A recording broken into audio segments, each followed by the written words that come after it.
ना इधर ना उधर, सीधे मुद्दे पर नजर। और क्या है आज की खबर, आप देखना शुरू कर चुके हैं न्यूज़ 18 आपके पुनीत के साथ, और मेरे साथ मेरे सहयोगी आनंद भी मौजूद हैं। और आनंद से आज हम बात करने वाले हैं एक मिलिट्री एक्सरसाइज की, जिसकी वजह से थोड़ा सा अमेरिका टेंशन में आ गया है। केवल अमेरिका नहीं बल्कि इजराइल भी टेंशन में आया है।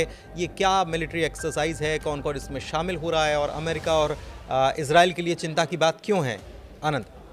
बिल्कुल, देखिए ईरान और रूस, चीन अब एक ही समुद्री तट पर साथ में दिख रहे हैं। दरअसल ओमान की खाड़ी में इन लोग का युद्ध अभ्यास शुरू होने वाला है, ईरान और चीन और रूस। रशिया।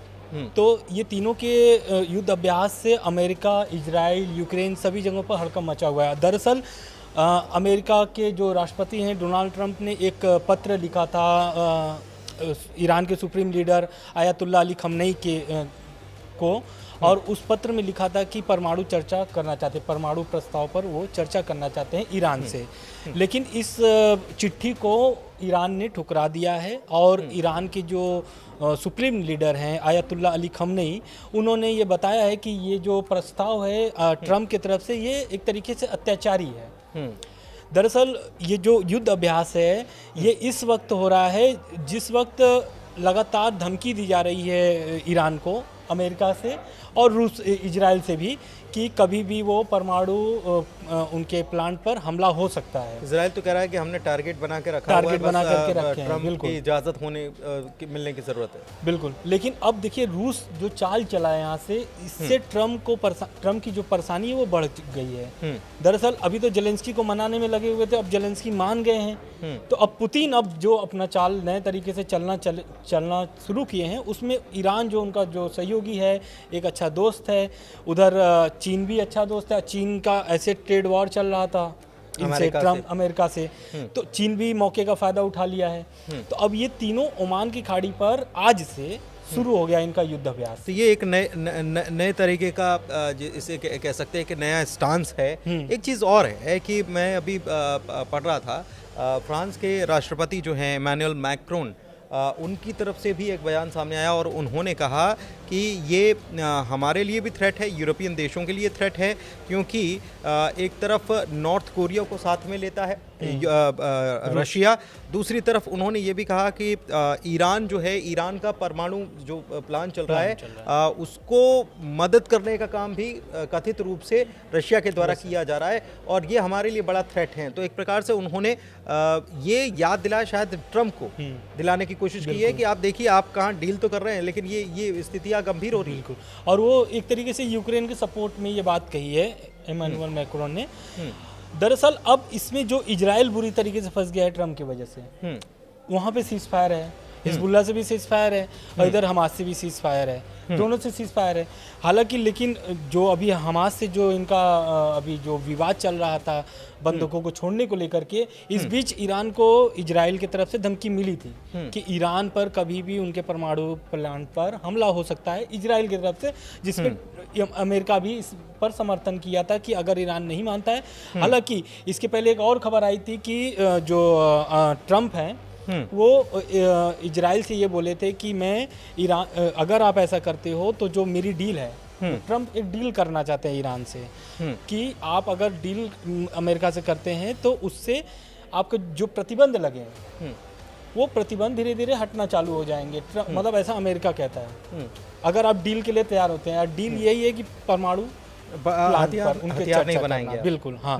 तो अब ये सब मुद्दों को लेकर के जो नए एक खाका तैयार किया गया है ईरान, रूस और चीन की तरफ से, उसमें जैसे कि आपने बताया कि नॉर्थ कोरिया आ गया है साथ में। लेकिन ये मैं ये समझना चाह रहा हूँ कि ये इतनी टेंशन क्यों है, क्योंकि पिछले साल भी इन्होंने यही एक वॉर एक्सरसाइज की थी, 2023 में भी वॉर एक्सरसाइज की थी, लेकिन इस बार ये टेंशन ज़्यादा बन रही है इस कारण से, क्योंकि लगातार धमकी मिल रही है ईरान को, इजराइल से भी और ट्रंप से भी। ट्रंप की तरफ से तो एकदम दबाव बना हुआ है कि भाई कैसे करके भी डील के लिए आप तैयार हो जाइए। इसी बीच एक खबर आती है, वो ईरान के जो विदेश मंत्री है उनका कहना है कि जो ट्रंप का पत्र है वो अभी ईरान के पास नहीं पहुंचा है, यानी कि ईरान के जो सुप्रीम लीडर हैं आयतुल्ला अली खamenei, उनके पास अभी नहीं पहुंचा है ये पत्र। लेकिन खamenei ने हालांकि कह दिया कि भाई हाँ, हम जो हमको ब्लैकमेल करेगा, जो हमको दबाव बनाने की कोशिश करेगा, उसके साथ तो हम डील नहीं करने वाले। बिल्कुल। अब ईरान तो हमेशा से, इसकी पिछली बार भी जब ट्रम्प प्रशासन में थे, सत्ता पे थे, तब फिर भी ईरान यही काम करता था। ईरान की आज की लड़ाई नहीं है, बहुत पुरानी अमेरिका से और ईरान की कुल लड़ाई तेल से शुरू होती है इन लोगों की। तो इसको अब ये जो विवाद नया चालू हो रहा है युद्ध अभ्यास से, इससे हालांकि इसमें कई और देश भी शामिल हैं इसमें, लेकिन भारत नहीं शामिल, इस युद्ध अभ्यास में भारत नहीं शामिल है। तो इस करीब 8 देश हैं जो युद्ध अभ्यास करेंगे। मेरे ख्याल से श्रीलंका भी इसमें है, पाकिस्तान भी इसमें है, और भी कई देश है, साउथ अफ्रीका भी इसमें शामिल हो रहा है, और अजरबैजान भी है, यूएई भी इसमें शामिल हो रहा है, क्योंकि इन सबकी तो बॉर्डर्स खैर वहाँ पर लगती है। रशिया तो है, चाइना है, लेकिन ये तो केवल दर्शक के तौर पर, सहयोगी के तौर पर खड़े रहेंगे, लेकिन बाकी तीनों देश जो है उनकी सेना यहाँ पर युद्धाभ्यास करने वाली है। लेकिन अब इस जो युद्ध अभ्यास है, इससे इजराइल और अमेरिका आगे चल के क्या फैसला लेता है, क्योंकि लगभग रूस को साध चुके हैं ट्रम्प, पुतिन को लगभग साध चुके हैं, और उनके ऊपर जो प्रतिबंध लगे हुए हैं, रूस पर जो लगे हुए हैं, उसको भी हटाने के प्रयास धीरे धीरे अमेरिका कर रहा है। आप कह रहे थे, लेकिन एक खबर और आई बीच में कि ट्रम्प ने फाइल मंगवा ली है, लेकिन उसके बाद ट्रम्प ने ऐसा अभी हम कुछ नहीं करने जा रहे हैं, ये उन्होंने ट्रम्प ने कहा है। हालांकि उनका मूल्यांकन करेंगे पहले कि जिस पर प्रतिबंध जो बाइडेन ने लगाया है रूस पर, तो उसका मूल्यांकन करेंगे ट्रम्प, और वो देखेंगे कि वो अमेरिका के हित में है या नहीं है,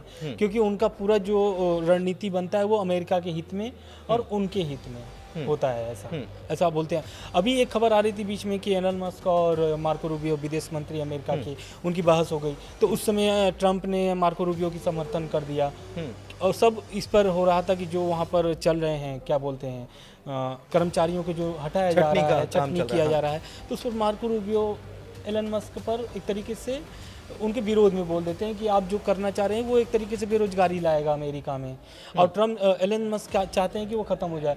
तो ट्रम्प एक तरीके से अपने कैबिनेट से लेकर के विश्व भर में भी घिरे हुए हैं, भले वो चाल चल रहे हैं और उनके चाल लगभग सफल भी हो रहे हैं। उनका 100 दिन का जो टारगेट है युद्ध खत्म करने का, तो उसको लेते हुए, अपने कैबिनेट को लेते हुए, अब ये देखना होगा कि ट्रम्प इस पर आगे चल के क्या फैसला लेते हैं, इस युद्ध अभ्यास को वो कैसे अब अमेरिका के पक्ष में लेते हैं, नहीं लेते। इजराइल की तरफ से कोई बयान आया? इजराइल की तरफ से अभी कोई बयान नहीं आया है, लेकिन इजराइल पूरी बारीकी से नज़र रख रहा है, क्योंकि वो पहले भी कह चुका है, ईरान से तो ईरान पे तो हमला करने की, कार्रवाई करने की भी बात कर दी थी।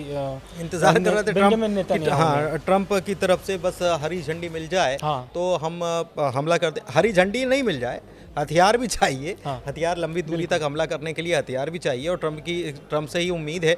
हालांकि अब देखना होगा कि अमेरिका की तरफ से क्योंकि उन्होंने एक चीज़ और है, मैं यहाँ पर ये बात बता दूं आपको कि ट्रम्प से पूछा गया था प्रेस कॉन्फ्रेंस में कि भाई ये युद्धाभ्यास कर रहे हैं, आपका क्या कहना है, तो ट्रम्प ने ये कहा कि भाई हम बहुत ताकतवर हैं, उनसे बहुत ताकतवर हैं। तो ये बयान देना एक अलग चीज़ है, और ज़मीन पर स्थितियाँ अगर कई सारे लोग मिलकर एक हो जाते हैं तो स्थितियाँ अलग हो जाती है, क्योंकि हमने बचपन से पढ़ा है कि कई सारी लकड़ियों को अगर मिला दो और उसके बाद तोड़ने की कोशिश करो तो वो टूटती नहीं है।